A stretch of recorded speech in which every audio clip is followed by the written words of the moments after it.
वृंदावन में जब भगवान श्री कृष्ण अपने बाल सखाओं के साथ में गोचारण करते थे, तब वहाँ के सभी लोग हर वर्ष देवराज इंद्र की पूजा करते थे।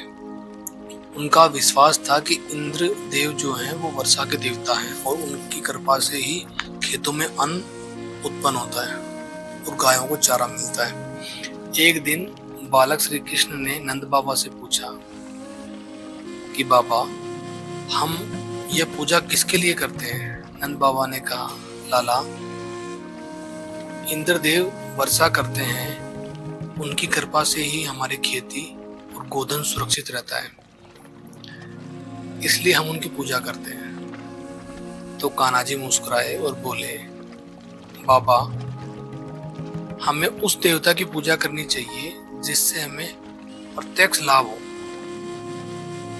हमारे लिए तो गोवर्धन पर्वत, गौ माता और यह भूमि ही सबसे पवित्र और जीवन का आधार है। गोवर्धन पर्वत हमें हरी भरी घास, जल, फल, लकड़ियां पशुओं के लिए आश्रय देते हैं, इसलिए हमें इंद्र के स्थान पे इनकी पूजा करनी चाहिए। नंद बाबा बोले, लल्ला, ऐसा करेंगे तो इंद्रदेव नाराज हो जाएंगे और उनके प्रकोप का हमें सामना करना पड़ेगा। पर उनको ये बात उचित भी लगी। तब नंद बाबा और समस्त ब्रजवासी बड़ी उत्साह के साथ गिरिराज महाराज की पूजा करने के लिए उन्होंने तैयारियां की।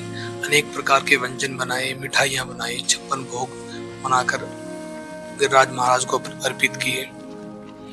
तो वो सब भोग भगवान श्री कृष्ण ने स्वयं गोवर्धन पर्वत का रूप धारण करके स्वीकार किए थे और ब्रजवासियों से कहा, देखो, गोवर्धन महाराज हमारी पूजा से प्रसन्न है, और सभी भोग उन्होंने स्वीकार किए हैं। देवराज इंद्र ये सब देख के बहुत क्रोधित हुए कि ब्रजवासियों ने उनकी पूजा छोड़ के पर्वत की पूजा कर रहे हैं। उनका अहंकार जाग उठा, वर्षा शुरू कर दी। कुछ ही समय के बाद काले बादल गरज के बरसने लगे। मूसलाधार वर्षा, ओले, प्रचंड तूफान पूरे ब्रज को घेर लिया। घर टूटने लगे, पेड़ उखड़ने लगे, लोग भयभीत होकर इधर उधर भागने लगे। भगवान श्री कृष्ण ने सभी को धैर्य दिया और अपने हाथ के कनिष्ठा उंगली पे, जो हाथ की सबसे छोटी उंगली होती है, उस पे गोवर्धन पर्वत को उठा लिया। उन्होंने कहा, डरो मत, सभी लोग अपने गायों और परिवार सहित इस पर्वत के नीचे आ जाओ। समस्त ब्रजवासी गौ माता और अन्य पशुओं को पर्वत के नीचे सुरक्षित ले आए।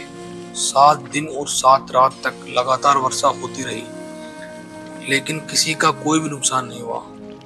श्री कृष्ण बिना किसी कठिनाई और अपनी छोटी सी उंगली पर पर्वत को धारण किए रहे। सभी ब्रजवासी आश्चर्यचकित होकर भगवान की दिव्य लीला के दर्शन कर रहे थे। जब इंद्र ने यह सब देखा तो उनको सहज ही समझ आ गया कि वो जिसे छोटा सा बालक समझ रहे हैं ना, वो कोई बालक नहीं है, वो स्वयं साक्षात नारायण है। तो उनका ये चीज देख के अहंकार चूर चूर हो गया और इंद्रदेव तुरंत अपनी दिव्य गाय सुरभि को साथ लेके भगवान श्री कृष्ण के पास आए। उन्होंने भगवान के चरणों में गिर के माफी मांगी और कहा, हे प्रभु, मैं अपने पद और अहंकार में अंधा हो गया था, मैं आपको पहचान नहीं सका, कृपया मुझे क्षमा कर दें। भगवान श्री कृष्ण ने मुस्कुराते हुए कहा, इंद्रदेव, शक्ति का उद्देश्य दूसरों की रक्षा करना होता है, उन पर अभिमान करना नहीं होता है। जब मनुष्य या देवता अहंकार में डूब जाते हैं तो उनका विवेक जो है वो नष्ट हो जाता है। इंद्र ने भगवान की स्तुति की और गोविंद नाम उनको दिया।